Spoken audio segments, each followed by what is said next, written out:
Hi, I'm Emily Larsen, Head of Exhibitions and Programs at the Springville Museum. And I'm Rita Wright, the director at the same museum. And we want to talk with you a little bit about what we're calling visual thinking strategies and how to engage students, viewers with some of the works of art. Definitely. So visual thinking strategies is a method you can use with your students or your group to facilitate a discussion about an artwork or an image when you don't have any context or background information about that artwork. You don't need to know anything about it to facilitate a really meaningful conversation. And I think, in my experience, there are actually times that this is one of the most valuable skills. We'll give you a little framework for the questions you can ask, but it always happens at the museum that there's a group that is in the way of the exact painting you want to talk about. So this helps you be more flexible, adaptable, and even if you don't know, as Emily said, the deep background or the curatorial information, as we call it, you'll still be able to engage students, visitors, and sometimes even, I think, in a more meaningful way because it's not prescribed what we're going to say. You don't have an idea going in that this is the answer we need to get to. It's very open-ended, which really allows for a lot of interpretation and a lot of personal meaning making and connection with the works of art. Yeah, I want to tell a little anecdote because I will tell our docents this. I went to a very big historical site one time, and they had a person trained to give their tours, knew exactly what they wanted to say, and we're going along looking at beautiful works of art and architecture, and then she was just really on a roll, pitter-patter, saying her little thing. Then I had the audacity to say, I raised my hand and say, I have a question. She stopped, she blinked, she picked right up where she had been before. And so that's an indication to me. We really want the learner to be able to engage in a first-time experience on this as to what they're thinking, they're feeling by looking at a particular work of art.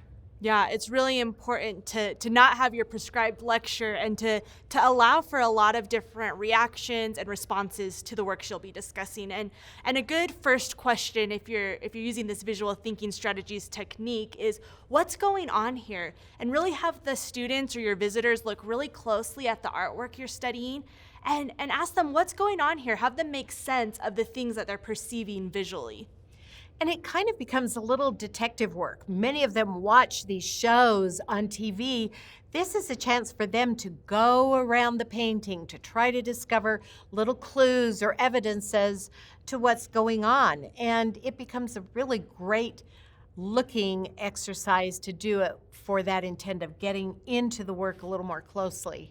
Definitely. And as you are having them do that detective work and really make meaning from all the visual clues they're getting, you want to ask them for the evidence. You'll ask them, what do you see that makes you say that? What are you seeing in this artwork or the image that makes you come to that conclusion or observation? And really have them point out where they're finding that evidence for the comment or interpretation they're giving.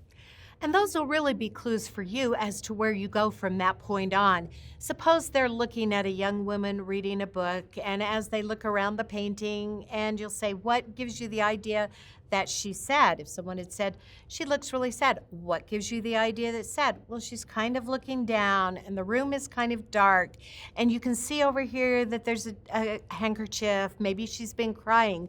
And so they themselves will bring out those ideas and things that they're capturing. But most importantly in this phase is that you want to validate what they're observing, what they think is going on. Because yes, we may have information. This is not about gathering information. It's about you being sensitive to the answers they're giving, to the emotions that they're conveying, that they may be pulling back memories, happy memories, sad memories. And it's a very intricate moment for you to be able to pick up on the tone. Maybe even the whole group has experienced something that will help them look at a painting a certain way. So to validate as you're asking them what makes you think that she's sad, then maybe one of them said, well, she just lost a cat, or I lost an animal or a grandparent.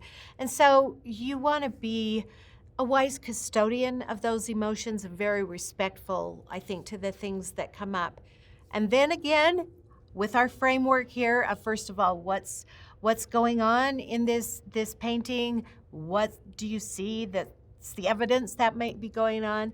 And then what can we do again, Emily? Then you just keep going through those questions. You ask them, what more can you find? Have them put on those detective hats again and look again closely at the artwork and ask them what more they can find, what makes them say that. And really, you're just continually pointing them back to the artwork and the image and what they're seeing, thinking, feeling, and how they're making meaning with that artwork. Because it's funny how many times we focus on something in a work of art and do miss significant little clues and evidences. And it lets you be a little bit of a Sherlock by saying, wait, is there something that you've missed? Or can you find something more? Especially with the younger, the elementary age children, they love gameplay, and to get them involved in that where you are playing along with them. You're eager to find out what they discover as well as what you've seen in the work yourself. Definitely. And as you're doing that with your students, you're just constantly really actively listening to them so you can respond with empathy to their responses and make sense of that, help them make further connections. And one thing that's really key when you are leading these discussions is to allow for silence. It can sometimes be uncomfortable. You put a question out there, no one responds, but it really does take time for your students, for our visitors to make those connections and make that meaning. So always allow for that silence, and don't be dissuaded by the discomfort of just waiting it out a little bit for people to respond. And too eager to jump in because you're uncomfortable. Remember, this is not about you. This is about them having an experience with a work of art that can really shape their thinking, frame some of the ways that they look at art in the future, but also that they are able to have a conversation that's validated. And yeah, I've just seen over and over again that those silences are sometimes the most beneficial, abundant moments for thought and expression. So we want to be sure and do that. And one of the things is to look at this technique as being a structure. You can always fall back on, even if you don't have the deeper level of information, because that's not what this kind of activity is about. You can always fall back on, look again. And they'll go, we've already seen everything in the painting, or we've already looked from every angle at the sculpture. And just challenge them and say, are you sure? Look again, see if you can find something else. And in that moment, when their whole bodies kind of resist a bit and then relax, they can be open to amazing insights and observations. So again, it's not about you being uncomfortable, like, okay, what am I going to do? Start to experiment and sense when you come in with another question. And we've indicated all throughout this series and these videos that this is a one-time, very personal experience for this student or visitor.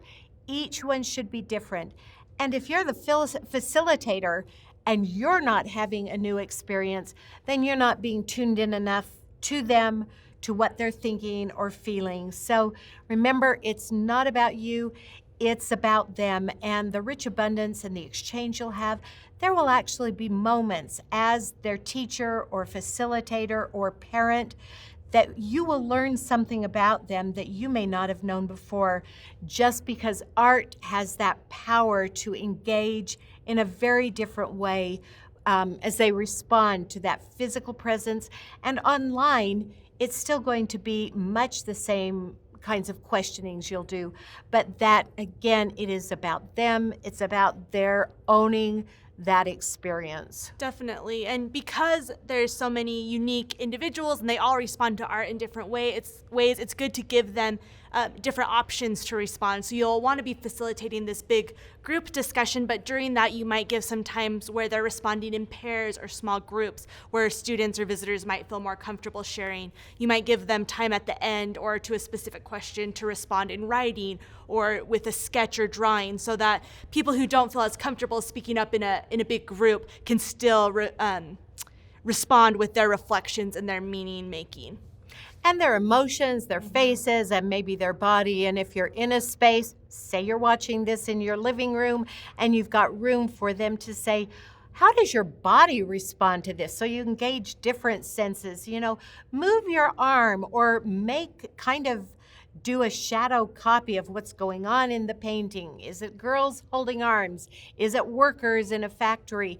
And especially the little kids love being able to engage their bodies. And so it really does call forth all kinds of emotions, senses, exercises that they can do with it. Is there anything else?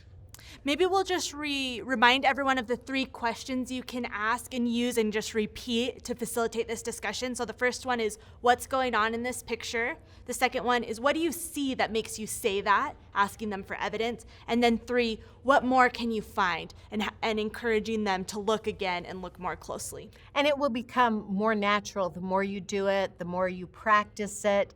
It is a skill. And you may still want to study the work if you get a chance and look at what information is online.